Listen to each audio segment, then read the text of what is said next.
നമുക്കിന്ന് beef roast ഉണ്ടാക്കിയാലോ? ആദ്യം നമുക്ക് മസാലപ്പൊടികളൊന്ന് ചെറുതായിട്ട് ചൂടാക്കിയെടുക്കാവേ. ഒരു 1/4 ടീസ്പൂൺ മഞ്ഞൾപ്പൊടി, 1 ടേബിൾ സ്പൂൺ മല്ലിപ്പൊടി, 2 ടേബിൾ സ്പൂൺ മുളക് പൊടി. കാശ്മീരി ആണെങ്കിൽ ഒരു 3 ടേബിൾ സ്പൂൺ വരെ എടുക്കാവേ. ഇനി നമുക്കിതൊരു ലോ ഫ്ലെയിമിൽ വെച്ച് നന്നായിട്ടൊന്ന് ചൂടാക്കിയെടുക്കാം.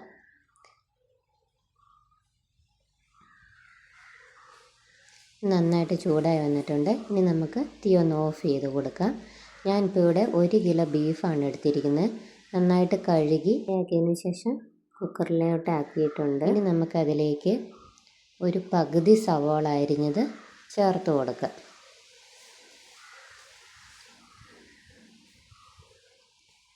ഇനി അതിലേക്ക് ഒരു 2 ടേബിൾ സ്പൂൺ ഇഞ്ചി വെളുത്തുള്ളി ചതച്ചതും കൂടെ ഇട്ട് കൊടുക്കുന്നുണ്ട്. ഒരു കുറച്ച് തേങ്ങാക്കൊത്ത് കൂടെ ഇട്ട് കൊടുക്കാം. 2 തണ്ട് കറിവേപ്പില കൂടെ ഇട്ട് കൊടുക്കുന്നുണ്ട്. നമ്മൾ ചൂടാക്കി വെച്ച മസാലപ്പൊടി അതും കൂടി ഇട്ട് കൊടുക്കുന്നുണ്ട്. മഞ്ഞൾപ്പൊടി, മല്ലിപ്പൊടി, മുളക് പൊടി ചൂടാക്കിയത് ഇട്ട് കൊടുത്ത് ഇനി ഒരു ടേബിൾ സ്പൂൺ ഉപ്പും കൂടി ഇട്ട് നന്നായിട്ട് നമുക്ക് മിക്സ് ചെയ്തെടുക്കാം. ഇത് നമുക്ക് ഒരു അരമണിക്കൂർ റെസ്റ്റ് ചെയ്യാൻ വെക്കാം. ഞാനിപ്പോൾ അങ്ങനെ വെക്കുന്നില്ല. ഒരു 1/4 ഗ്ലാസ് വെള്ളവും കൂടി ഒഴിച്ച് നമുക്ക് വേവിക്കാനായിട്ട് അടുപ്പിൽ വെക്കാം. ഇനി ഇത് ഹൈ ഫ്ലെയിമിൽ ഒരു വിസിൽ വന്നു കഴിയുമ്പം നമുക്ക് തീ കുറച്ച് ഒരു 4 അല്ലെങ്കിൽ 5 വിസിൽ വന്നു കഴിയുമ്പോൾ തീ ഓഫാക്കി കൊടുക്കാം. ചെറിയൊരു ഉരുളി വെച്ച് കൊടുക്കുന്നുണ്ട്. ഇനി നമുക്കതിലേക്ക് അല്പം വെളിച്ചെണ്ണ ഒഴിച്ച് കൊടുക്കാം. എണ്ണ ചൂടായി വരുമ്പോൾ നമുക്കതിലേക്ക് 1 ടീസ്പൂൺ പെരിഞ്ജീരകം ഇട്ട് കൊടുക്കുന്നുണ്ട്. അതിലേക്ക് 1 ടേബിൾ സ്പൂൺ ഇഞ്ചി, 1 ടേബിൾ സ്പൂൺ വെളുത്തുള്ളിയും കൂടി ഇട്ട് 1 പച്ചമുളക്, 1 തണ്ട് കറിവേപ്പില, ഒരു 2 ഏലക്ക ചതച്ചത്. വലുതാണെങ്കിൽ ഒരെണ്ണം മതി, ചെറുതായതുകൊണ്ട് ഞാൻ 2 എണ്ണം ഇട്ട് കൊടുക്കുന്നുണ്ട്.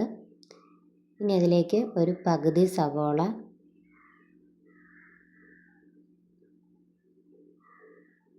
ഇനി കുറച്ച് ചുവന്നുള്ളി, ഏകദേശം നമ്മുടെ ഒരു കൈപ്പിടി പറയണ ഒരു 1-1.5 കൈപ്പിടി ചുവന്നുള്ളി ചതച്ചെടുത്തതാണ്.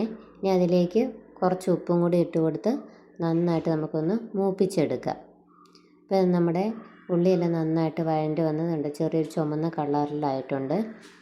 ഇനി നമുക്ക് ഇതിലേക്ക് മസാലകൾ ചേർത്ത് കൊടുക്കാം.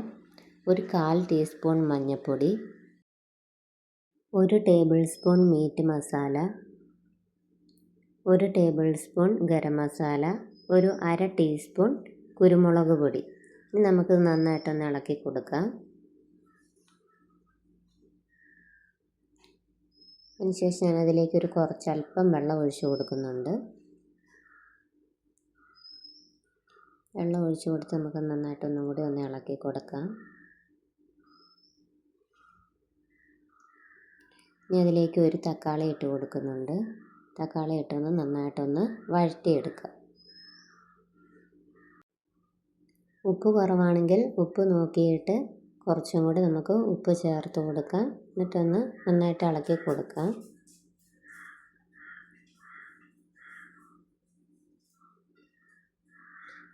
അപ്പം നമ്മുടെ മസാലയെല്ലാം നന്നായിട്ട് വഴണ്ട് വന്നിട്ടുണ്ട്. ഇനി നമ്മൾ വേവിച്ച് വെച്ചിരിക്കുന്ന ബീഫ് ഇട്ട് കൊടുക്കാം. നമ്മുടെ ബീഫ് നന്നായിട്ട് വെന്ത് കിട്ടിയിട്ടുണ്ട്, ഒരു 5 വിസിലിൽ തന്നെ. ഇനി ബീഫ് മൊത്തം നമുക്ക് നമ്മുടെ മസാലയിലോട്ട് ഇട്ട് കൊടുക്കാം.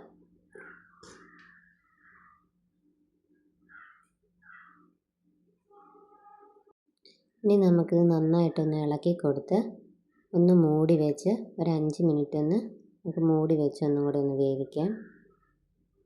ഒരു 5 മിനിറ്റിന് ശേഷം ഒന്ന് മൂടയൊക്കെ തുറന്നപ്പോൾ നമ്മുടെ എണ്ണയെല്ലാം തെളിഞ്ഞ് വന്നിട്ടുണ്ട്. ബീഫ് പാകത്തിനുള്ള മസാലയായിട്ടുണ്ട്.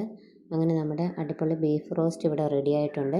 ഇനി നമുക്കിതിലേക്ക് ഒരല്പം മല്ലിയില കൂടെ ഇട്ട് കൊടുക്കാം. അങ്ങനെ അടിപൊളി ബീഫ് റോസ്റ്റ് റെഡി ആയിട്ടുണ്ട്. ഇത് ഉണ്ടാക്കി നോക്കാൻ മറക്കരുത് കേട്ടോ. Thank you.